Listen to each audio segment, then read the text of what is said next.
We are less than 24 hours away from the NFL trade deadline being here, and on today's show, we got to react to the latest surrounding Jaylen Waddle, the New York Giants players they could be trading, and a whole lot more. Before we do that, though, make sure you are subscribed to the channel, because myself, Andrew Connell, we're going to be live here on New York Giants Now by Chat Sports tomorrow at 12 p.m. Eastern Time, 4 hours before the trade deadline, breaking it all down from a Giants perspective, as well as covering all 32 NFL teams. So if you want the best trade deadline coverage, hit that sub button right now.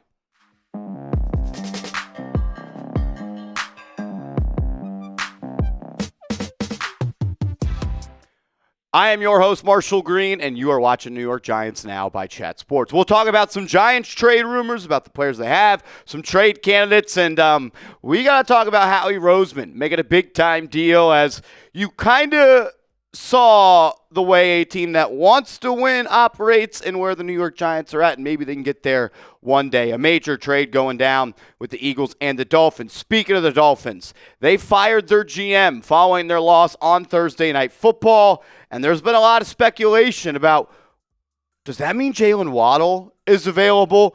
Does that mean that they could be going through a fire sale? We just saw them trade Jalen Phillips. Well, Ian Rappaport on November 1st, following the news of Greer being fired from Miami, he said, quote, while previously a question about wide receiver Jaylen Waddle was met with a hard no, the team will now do its due diligence and at least consider offers for the star in his prime, sources say. And I think that this means that they're just going to listen.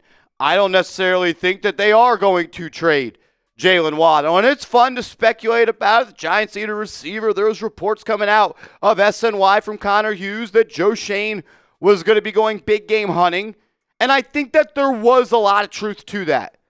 But the Giants have lost 3 games in a row, and every single one has been in an embarrassing fashion. And it's a lot different if you're 2-7 like they are.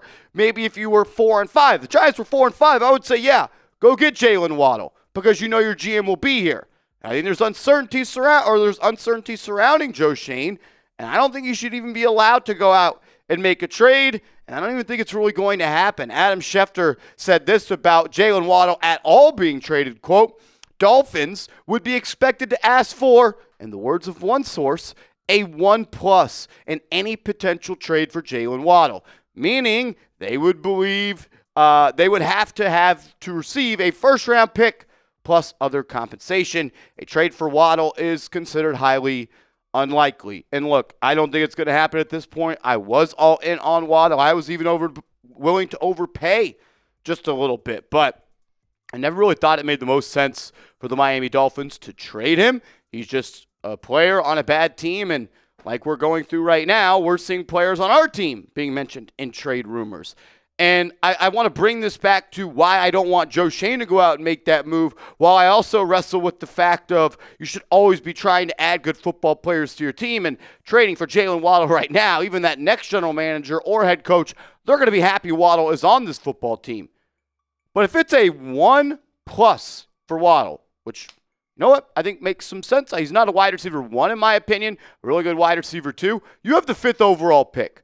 I'm not trading my first-round pick when I own pick number 5 in the NFL draft at this point, 9 weeks through the season. Maybe a future one, but even then I wouldn't really like to do that. So, no, I don't think the Giants will go out and trade for Jaylen Waddle. I don't think Joe Schoen should be able to go out and make a big-time trade for a wide receiver at this point. Look, there's been some chatter that maybe he's a little safer than Brian Daboll in this regard. And if that is true, which I can't fathom if the New York Giants are picking in the top 10 again, you bring back Joe Schoen, who knows? But, man, I don't want him making any more decisions with future draft capital, because I don't know. But if the Giants do know he's coming back, then it's a different conversation, because you can't just let Jackson Dart go out there for the final 8 games of the season with the worst supporting cast in the National Football League, which the New York Giants have right now. And it's disappointing because you have a 2nd-round pick in Wan'Dale Robinson, a 3rd-round pick in Jalin Hyatt, a 4th-round pick in Theo Johnson, or a 5th-round pick in Johnson, 5th-round pick in Bellinger. You have players that use premium capital on, and And I know Malik Neighbors is hurt, and I know Cam Scatteraboo is hurt. I know I'm kind of all over the place with this, but it's a sticky conversation. Yeah, Jaylen Waddle is a good football player. And in theory, you should be trying to do whatever it takes to acquire good football players. But you're stuck in a little bit of a conundrum because you have a GM that you don't believe in. At least I hope the Giants don't believe in him. And I wouldn't let him make any more moves. But it sounds like they may just be keeping him next year. So I'll just ask you, would you trade a first-round pick plus for Waddle, type T for trade, type P for pass? At this point, I'll be shocked if it happens for a couple of different reasons like we've talked about. I don't think the Miami Dolphins are really motivated to go out and trade him, and I don't really think the New York Giants are in a spot where they could be forking over a major draft capital at this point with the way their GM and really their future is set up at this point. We got to talk about Chris Olave. Reports are coming out around him. Rashid Shaheed, as well as some players on the Giants they could be looking to trade away and get back some future draft capital. Before we do that, though, I got to give a major shout-out to our proud sponsor of today's show, and that is Chubbies. Shout out to Chubbies. They've got an awesome deal going on right now. When you use the promo code ChatSports at chubbyshorts.com/chatsports, you're going to get 20% off your order today. Fellas, if you want to look sharp when you meet the family this holiday, you got to check out Chubbies. They are killing it over there. From family dinners to holiday parties, Chubbies has you covered. So you can focus on being yourself, looking good, feeling good. You're going to be around the fam. You want to be feeling good and looking good. Chubbies is the way to go. This holiday season, spread cheer and maybe a little drip with Chubbies. Perfect for upgrading your own winter rotation or gifting to that one person who already has everything. As we've talked about with Chubbies on the show, they have a deal with the NFL where they could sell officially licensed NFL Chubbies gear. I was wearing it back on the NFL draft. It was awesome. It feels good, it fits good, and it looks good. And that's what I'm looking for in my clothes. For a limited time, Chubbies is giving our listeners 20% off your purchase at Chubbies with promo code ChatSports at checkout. But if it's Black Friday, skip the code and take advantage of even bigger markdowns during their exclusive Black Friday sale. Just head to chubbyshorts.com. Make sure to support our show and tell them ChatSports sent you. All right, Pro Football Talk said this about the New Orleans Saints, quote, "The current belief is the Saints are seeking a third-round pick in a trade for speedy wide receiver Rashid Shaheed." He also mentioned that it is more likely that they trade Shaheed than it is Chris Olave at this point. There have been prior reports that the Saints could be working on an extension with Olave. But when it comes to Shaheed, I'm not trading a third-round pick for him. He's like if Jalin Hyatt was just better. And you can get that player in the NFL draft. Shaheed is going to be a free agent at the end of the year as well. So not only are you trading a day 2 pick for him if you want him and meet the value of Pro Football Talk, you're also having to give him more money than you would to a third-round receiver. He can take top off the defense, but he's somewhat limited as well. And I'm tired of the Giants having limited players at the receiver core. Guys that can't catch, guys that are 5'8", and Jalin Hyatt, who is limited at every single degree. Look, if Olave is out there, I go back to the Waddle thing. I want to add good football players, but I also don't want Joe Schoen to do anything else to this football team. If he's back and he knows that, then maybe you could be a little bit more aggressive. At this point, I don't see the New York Giants going out and making a big-time trade for a wide receiver. They're not like the Philadelphia Eagles, who are competing for another Super Bowl trophy and are willing to push all their chips into the middle of the table and give up a 2026 third-round pick to go out and get Jalen Phillips, an edge rusher that's going to raise the talent level on that defense. These are the type of moves the Giants should be making in year 4 of the regime. Instead, we're talking about a regime that's potentially going to trade their draft busts for 6th and 7th round picks. And that's where you're at. The Giants are here. The Philadelphia Eagles are here. Completely different ends of the spectrum. We're trying to get back a 6th or a 7th round pick for Evan Neal. The Eagles are going out and trading a 3rd round pick for an upcoming free agent to win a Lombardi trophy. It's disappointing. For Evan Neal, look, I think the Giants and for Neal, for Hyatt, like they would trade him, I think, for anything at this point. I mean, why not? You're going to lose him in free agency for nothing. Maybe a team gives him a 1-year deal, and that can help a little bit to the compensatory pick formula, not much. And he's like, now's the time. I would say if you can move him for a 7th-round pick, you do it.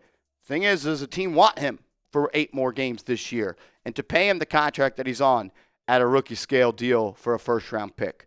What a disappointing pick he has been. What a disappointing era for the New York Giants. And Evan Neal is just, he is the New York Giants over the last couple of years. For Jalin Hyatt, I think it's the same thing. If they didn't get anything back for him, they would do it. Maybe a little bit more motivation for other teams to trade for Hyatt, considering they can have him on the team next year under contract, whereas Neal could leave in free agency.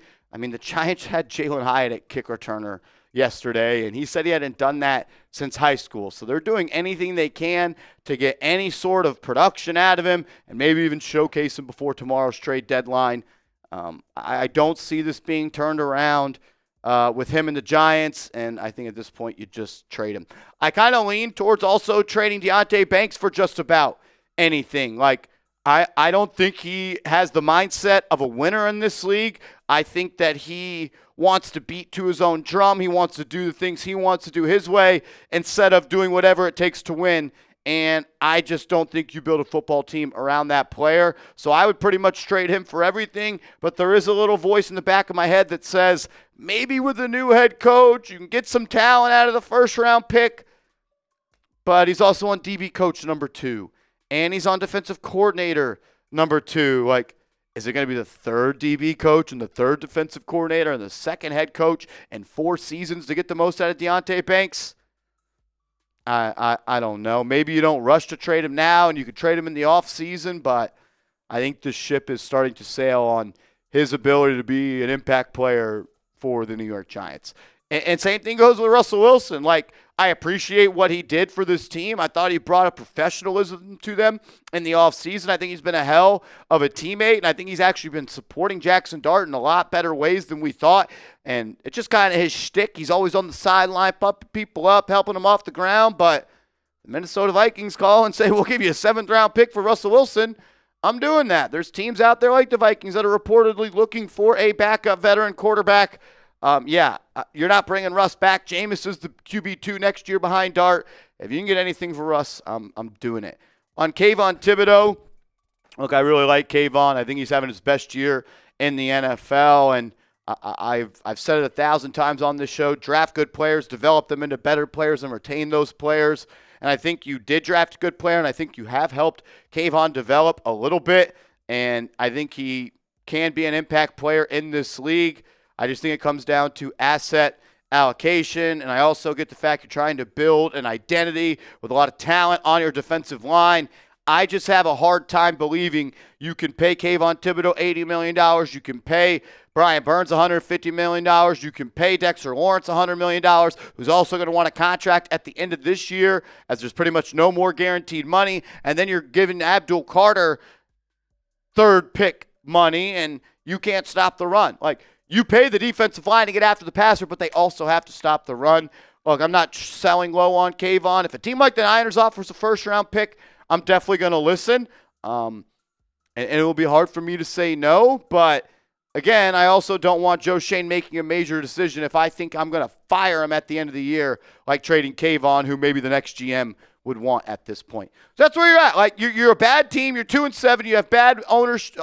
It's fair to say that. You have bad ownership. I meant bad front office work, but you can't. You're stuck. You can't improve. You can't sell because no one knows if this guy. Well, I think we all know that this guy is not going to be the guy that leads you to the next level. But if he is going to have the job, and I don't know. I put out a tweet last night as I steamed on my couch, pissed off until 2 a.m. watching the game over again, and The thing I have walked away with is the Giants need to fire Joe Schoen now, give Mike Kafka the rest of the year at the head coach spot. That way you can get a jump and a head start on the GM search. That way you don't fall behind in the head coach search, and you can hit the ground running once Black Monday is here in the NFL and coaches are starting to get fired. Those are the tough decisions to make. Sometimes you got to make them.